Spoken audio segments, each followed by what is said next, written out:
Kawan-kawan Indopol, kita bertemu kembali dalam rilis survei kali ini mengenai approval rating atau tingkat kepuasan terhadap kinerja Wali Kota Eri Cahyadi, Wali Kota Surabaya, yang survei ini dilakukan pada akhir Mei 2023 yang lalu. Bersama saya di sini sudah ada Mas Ratno Sulistianto, Direktur Eksekutif Indopol Survey and Consulting. Mas Ratno, bagaimana tingkat kepuasan terhadap kinerja Bapak Eri Cahyadi, Wali Kota Surabaya, atau approval ratingnya pada Mei yang lalu? Oke, Mas Febri.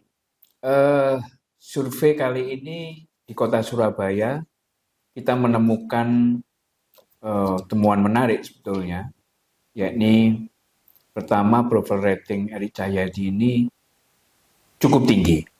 Itu di angka 85,61%. Waduh, Ini angka yang cukup luar biasa bagi seorang kepala daerah, gitu ya. Ada 14,39% itu yang ya sangat tidak puas dan tidak puas lah kira-kira gitu, agregatnya seperti itu. Dengan approval rating setinggi itu, Mas, kira-kira apa itu indikator yang membuat approval rating setinggi itu? Oke, Mas. Yang pertama dalam survei kami menemukan kondisi ekonomi rumah tangga masyarakat Surabaya dalam 1 tahun terakhir ini dia merasa sudah baik, gitu ya. Itu di angka 78,54% yang mengatakan sudah cukup baik begitu kondisi rumah tangganya. Kemudian yang kedua, ada beberapa upaya Pemkot Surabaya yang dianggap puas begitu ya, dianggap sudah memenuhi keinginan publik. Gitu. Yang pertama, itu paling tinggi adalah menjaga toleransi kehidupan beragama. Itu tingkat kepuasannya di angka 92,68%. Oke, 92. Kemudian kebersihan dan taman kota terkait dengan sampah dan lain-lain ini 90,98%. Ketiga adalah pembangunan sektor pendidikan, ini juga cukup baik di 89,02%. Kemudian fasilitas umum, fasilitas sosial seperti lapangan, lampu jalan, jalur hijau, taman bermain dan sebagainya ini di angka 88,29%. Namun ada 3 upaya Pemkot Surabaya yang dianggap rendah tingkat kepuasannya, yakni yang pertama adalah penanganan kriminal. Itu seperti narkoba, pencurian, perampokan itu di angka di bawah 70%, yakni 67,32%. Kemudian penanganan pengangguran dan kemiskinan itu 60,73%. Dan yang paling parah ini adalah pemberantasan korupsi, Mas. Itu di angka 56,59%. Kemudian survei ini juga memotret bagaimana publik Surabaya itu menilai penegakan hukum. Ini di angka 62,19% yang merasa puas dan sangat puas. Ini relatif rendah menurut saya ya. Kemudian kepuasan terhadap pelaksanaan demokrasi. Nah, ini publik Surabaya melihat ada 74,39% merasa bahwa pelaksanaan demokrasi di Surabaya itu sudah cukup baik, kira-kira begitu. Kira-kira begitu, Mas. Oke. Di angka 80-an% itu, Mas Ratno, kira-kira tersebar di mana saja itu di kota Surabaya? Ya, umumnya sebenarnya itu merata di semua wilayah ya, di semua wilayah kecamatan. Tapi ada beberapa kecamatan yang nilai ketidakpuasannya ini cukup diperhatikan menurut saya oleh pemerintah kota. Yang pertama itu di daerah Kecamatan Bubutan.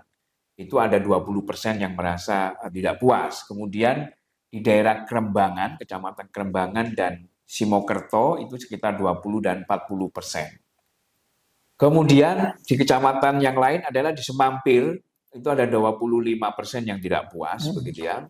Kemudian di yang lain di Sukolilo itu ada 30%. Kemudian di Kecamatan Jambangan ini cukup besar, itu di 80% merasa tidak puas, begitu ya. Kemudian sama Sukomanunggal itu di angka 50% ketidakpuasannya. Yang lain lagi adalah di Asemrowo dan Benowo dan juga Sambi Kerep itu sekitar 20%-an semuanya. Kira-kira itu, Mas. Itu tadi berdasarkan wilayah, Mas Ratno. Bagaimana dengan demografi Oke, sebarannya? Oke, Mas. Eh, Sebaran approval rating Pak Eri Cahyadi berdasarkan demografi itu kira-kira merata juga sebetulnya di semua lapisan umur begitu ya. Mulai dari generasi Z, generasi milenial, generasi X dan baby boomers itu tingkat kepuasannya di atas 80% gitu ya. Kemudian di pendidikan itu juga hampir merata, cuman ada highlight-nya itu kira-kira di eh, tingkat pendidikan D3 dan D1 dan D3 dan S1 ini ketidakpuasannya cukup tinggi, yaitu 16,9% hingga 23%, kira-kira begitu. Kemudian kalau berdasarkan pekerjaan, ini hampir merata sebenarnya kepuasannya, namun yang perlu diperhatikan itu di pekerjaan honorer guru. Nah, itu ada 25% yang tidak puas. Kemudian pegawai swasta itu ada 18%. Kemudian di ibu rumah tangga, pensiunan, dan pelajar itu kisaran 14 sampai 18%. Sementara terkait berdasarkan tingkat ekonomi, ini ketidakpuasan itu ada di yang tidak berpenghasilan. Itu ada 15,6%, kemudian di sekitar penghasilan 2 juta hingga 4 juta, itu kisarannya sekitar 15 sampai 30% ketidakpuasannya. Kira-kira itu, Mas Febri.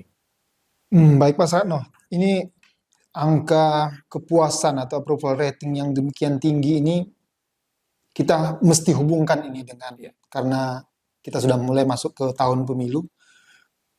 Approval rating 80-an sekian persen itu bagaimana kira-kira tingkat elektabilitas atau kemungkinan akan terpilih kembali di pilkada serentak November 2024 nanti bagi Pak Eri Cahyadi? Oke.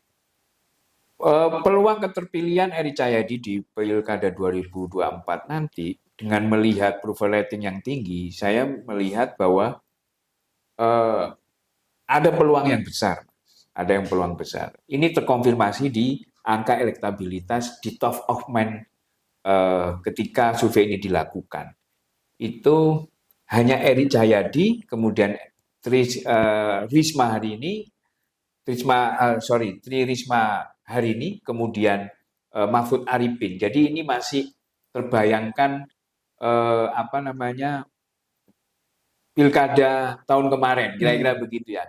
Cuman yang perlu garis tebal ini bahwa Eri Cahyadi berpeluang besar memenangkan pilkada 2024. Namun ada 46,34% yang belum menentukan pilihan, ditambah dengan calon yang lain kira-kira. Ini kan sebenarnya menyimpulkan bahwa Eri Cahyadi tidak dominan, gitu ya. Kalau dominan kira-kira ya 50+1 atau kira-kira 60% ataupun 55% lah. Ini tidak ada, tidak sampai ke angka itu. Agak berbanding terbalik dengan angka 80% tadi ya? Betul, jadi masih faktornya banyak sebetulnya yang mungkin masih bisa disampaikan. Ini adalah pilkada masih jauh, gitu ya. Pilkada masih jauh. Kemudian yang kedua, belum ada figur lain yang mendeklarasikan diri sebagai calon wali kota. Jadi masyarakat masih menunggu kira-kira. Tapi ini menariknya, Mas Ratno, nama Bu Risma, Menteri Sosial kita ini masuk lagi dalam top of mind masyarakat Surabaya. Ini fenomena apa kira-kira, Mas Ratno? Ya, di dalam survei, Mas, itu persepsi publik ini memang memori responden, memori masyarakat itu tidak lepas dari sejarah atau mungkin prestasi gitu ya, atau apa yang pernah dilakukan oleh seorang pemimpin gitu ya. Sebenarnya tidak hanya Risma yang muncul di sini, ada Jokowi, kalau yang lainnya itu kan cuma sedikit gitu, ada Jokowi, ada Prabowo gitu. Nah, kalau saya melihat munculnya fenomena Risma muncul lagi di wali kota ini, sebenarnya ini pertanda bahwa Eri Cahyadi itu sebenarnya dibayang-bayangi oleh Iya, nama iya, oke. besarnya Bu Risma Bu ya. Risma, kira-kira begitu. Yang memang kita akui cukup fenomenal ketika 2 periode memimpin Pin sebagai Surabaya. wali kota. Oke. Kira-kira gitu, Mas. Nah, terima kasih Mas Ranu untuk pemaparan kali ini. Kawan-kawan Indopol, demikian rilis survei kita hari ini. Kesimpulannya adalah approval rating yang cukup tinggi itu tidak menjamin keterpilihan Pak Eri Cahyadi untuk Pilkada di November 2024. Kira-kira demikian. Terima kasih kawan-kawan semua dan salam. Semoga sehat selalu.